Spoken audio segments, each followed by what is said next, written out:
திருப்பத்தூர் மாவட்டம் மாதனூர் திமுக ஒன்றிய செயலாளர் சுரேஷ்குமார் மற்றும் அவரது ஆதரவாளர்கள் அதிமுக பொதுச் செயலாளர் எடப்பாடி பழனிசாமி தலைமையில் தங்களை அதிமுகவில் இணைத்துக் கொண்டனர். பின்னர் செய்தியாளர்களிடம் பேசிய சுரேஷ்குமார் திமுகவில் நீண்ட காலம் உழைத்தவர்களுக்கு மதிப்பில்லை என தெரிவித்தார். இந்த ஏகாதிபத்தியத்தை கிட்டத்தட்ட 3 ஆண்டு காலமாக நான் ஒன்றிய குழு தலைவராக நான் செயல்பட்டு வரும்போது 3 ஆண்டு காலமாக நான் முடக்கி வச்சுப்பட்டேன். எந்த அதிகாரமும் ஒன்றிய குழு இதுவில் செயல்படாமல் நிறுத்தி பண்ணாங்க. அதையும் நான் சகித்து கொண்டு போனேன். ஏன்னா 75 ஆண்டு காலம் என் தந்தை காலம் தொட்டு எங்கள் காலம் வரையும் அந்த இயக்கத்துக்கோசரம் நாங்கள் உழைச்சிருக்கோம்.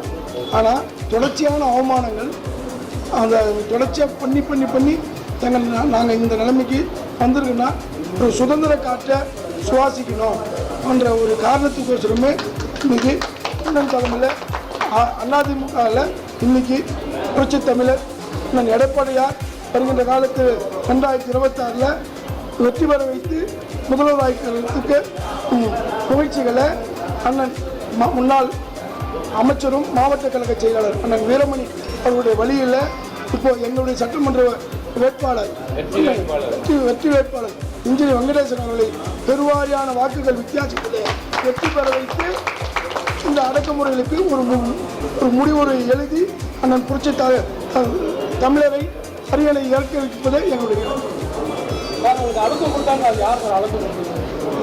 கொடுத்ததுன்னு அவங்களுக்கு எல்லாருக்குமே சொல்லிட்டு நான் ஏற்கனவே எல்லாருக்குமே தெரியும் அந்த அழுத்தங்கள் எதனால் வந்ததுன்றது நாகரிகம் கருதி நான் வெளியே சொல்ல விரும்பலை.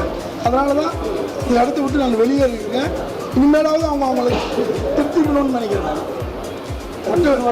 எதிரி கூட இந்த நிலைமை வரக்கூடாதுன்றது இதை பார்க்குறவங்க புரிஞ்சுக்கின்னு அந்த நிலைமையை அவங்க திருத்திக்கிட்டோம்.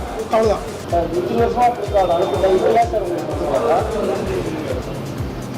அதை நாங்கள் வெளிப்படுத்தக்கூடாதுன்னு நான் தொடர்ச்சியாக, ஏன்னா நானும் என் தந்தையாரும் ஒரு மாவட்ட செயலரும் முன்னாள் நாடாளுமன்ற உறுப்பினராக இருந்தவர், தாயாரும் சேர்மனாக இருந்தாங்க.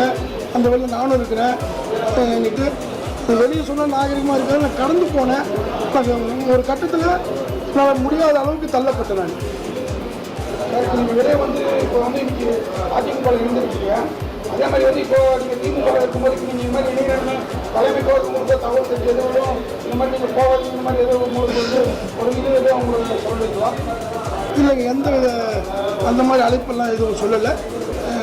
கேட்டதுக்கு அவங்க டைரெக்டாக சேனலில் போயிட்டதுனால நாங்கள் கூப்பிட மாட்டோம்னு சொல்லிட்டாங்க சொன்னாங்க.